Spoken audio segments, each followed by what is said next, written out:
10, 20, 54, 104, 145 and 245.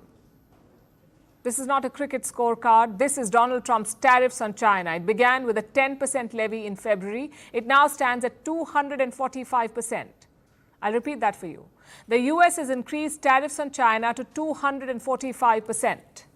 The White House announced it yesterday, though this time with less fanfare. No grandstanding by the press secretary, no all-caps post on Truth Social. Instead, this announcement was sneaked into a White House fact sheet. And the reason for this hike?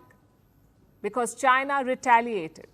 Trump says 75 countries have reached out to him. They want to strike a deal with the US, but China has not reached out. Instead, they have imposed a 125% tariff on the US. So what does Trump do? He hikes it again to 245%. The White House says the ball is now in China's court. Look, the president has made his position on China quite clear, although I do have an additional statement that he just shared with me in the Oval Office. The ball is in China's court. China needs to make a deal with us. We don't have to make a deal with them. Forget the ball. There is no court left to play in. A 245% tariff is not a pressure tactic or a retaliation. It is simply an ego move. You just heard the press secretary. She says that China needs to make a deal with the US, not the other way around. China should be the one making the deal. So clearly the White House wants a deal with China. They just want Beijing to make the first move. The question is, how will China respond? Beijing had ruled out further tariff hikes last week. They said anything more than 125% is a joke. That is China's tariff on the US, 125%. They will not hike it further. As for talks, China is open to it. They have appointed a new trade envoy for negotiations, but only on the basis of mutual respect. If the US truly wants to resolve the issue through dialogue and negotiation, it should stop its practice of maximum pressure and cease with threats and blackmail. Instead, it should engage in talks with China on the basis of equality, mutual respect, and reciprocity. Let me recap that for you. The US wants China to pick up the phone and call Donald Trump, but China is saying, stop the bullying. Lift the tariffs first, and then we can talk. Like I said, it's an ego battle. Neither side wants to appear weak, and Trump is going the extra mile. The tariffs are just one part of his strategy. He's piling the pressure on his allies too.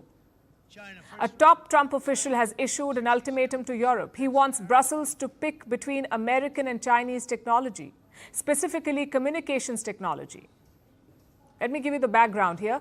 Elon Musk's Starlink is trying to enter the European market, but a lot of countries are apprehensive. They do not like his meddling in European politics, nor do they like his president's tariffs, the US president's tariffs. So what does the US do? It issues a Bollywood-style ultimatum. Either pick us or the Chinese. Let me quote what US officials said.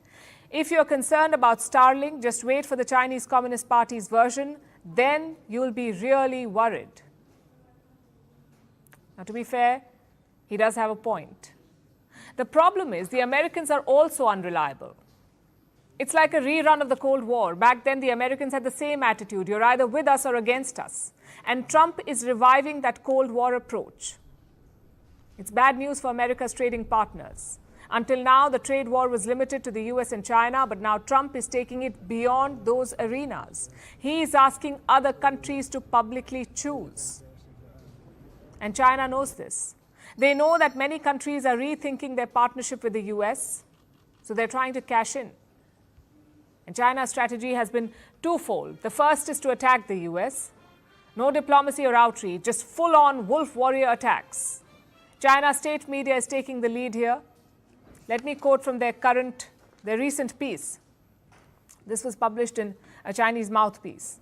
The US is not getting ripped off by anybody. The problem is the US has been living beyond its means for decades. It consumes more than it produces. The US should stop whining about itself being a victim in global trade and put an end to its capricious and destructive behavior. Now, this approach has a clear motive: to present China as a challenger to the US, as the only country standing up to Donald Trump. Which brings us to the second part of China's strategy, reaching out to partners. Xi Jinping is on a tour of Southeast Asia. He has visited Vietnam and Malaysia already. His next stop is Cambodia. Do you know what's common between all these countries? All of them face steep tariffs from Donald Trump. So Xi Jinping is sweeping in as a savior, as the wise statesman who is taking on Trump. Listen to what he said. We must uphold the multilateral trading system, keep global industrial and supply chains stable, and maintain an international environment of openness and cooperation. How about that? China is preaching cooperation and openness. On most days, it would sound absurd. But then you look at Donald Trump and you think, maybe not. The US is squandering its goodwill across the world and by extension, playing into China's hands. This is a clash between the art of the deal and the art of war. Let's see how it unfolds. So Trump has raised tariffs on China once again. His trade policies are setting off alarm bells across the globe. World leaders are scrambling to contain the fallout. How will they respond to Trump's tariffs? What is their toolkit of choice? Stimulus, pumping cash into the economy. It is a time-tested strategy, and many major economies are now deploying it, like South Korea, which has unveiled a supplementary budget. This package is worth over $8 billion. And where will this extra money go? In managing the risks from Trump's trade war and in boosting South Korea's AI capabilities. That alone, the AI capabilities, will get about a third of this fund, a third of $8 billion. At the same time, Seoul is exploring negotiations with Washington. It will soon send a team to the US to try to cut a deal with the Trump administration. Of course, there's no guarantee of a deal, which is why South Korea has armed itself with a financial war chest. Same with Portugal. They have announced an $11 billion package. Their prime minister says, and I'm quoting, "The world we knew has changed." His name is Luis Montenegro. He's the Portuguese prime minister, and he says that his country must adapt quickly to this changing reality. Portugal's neighbor Spain is doing the same thing. Last week, the Spanish government announced a $15 billion package. And just like Portugal, it's a mix of loans and direct aid. Spain plans to boost spending in defense. The objective of this plan is for Spain to contribute to and, at the same time, benefit from this technological and industrial stimulus to strengthen the European security and defense area, while remaining faithful to our principles. Stimulus packages are direct interventions. Clearly, these countries don't want to wait for Trump to change his mind and offer concessions, and that is why they are resorting to stimulus and building a safety net around their economies. China is under pressure to follow suit. In fact, Beijing could be readying a package as we speak. Analysts predict a massive stimulus push of up to $275 billion, $275 billion China stimulus package. Last month, Beijing raised its deficit target. Now, what's a deficit? When a government spends more than it earns, when its expenses are higher than its income, that gap is called a budget deficit. Now, earlier, China was targeting a deficit of 3%, but last month, they raised it to 4%. This gives Beijing more room to spend, more firepower to protect their economy. In the month of March, the government also dropped some hints. To cope with possible external and domestic uncertainties, the central government has also set aside ample reserve tools and policy space. Now, this is not new. Most governments resort to a stimulus package during a crisis.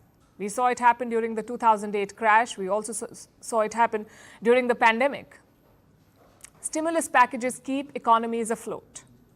But this time, the threat is different. This time, it's a trade war and the rising risk of recession. The markets are still wobbly. Share prices are seesawing. If Trump reimposes his tariffs, there could be another mass sell-off. Businesses and their bottom lines would suffer, costs would rise, profit margins would fall, and economies could plunge into recession.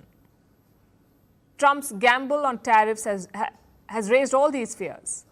In the US alone, the probability of a recession is as high as 60%. And the global economy is flashing warning signs. The IEA has slashed the demand for oil for 2025. The IEA is the International Energy Agency. It predicts lower demand for oil. So does the OPEC, the Organization of Petroleum Exporting Countries. This is the world's biggest and most powerful oil cartel. Now, both these groups blame the rising trade tensions for this, for projecting lower oil demand. You see, global growth is slowing. So even if you cut oil prices, it may not be enough to lift demand. Hence the need for a stimulus. It can cushion the blow, support jobs, prop up demand, and restore market confidence, but it's not a silver bullet. If Trump's tariff war continues, and if his tariffs rise further, no amount of cash may be enough. Because this is not just a financial storm, it is also a political one. The global economy as we know it is being reshaped. There could be more painful days ahead.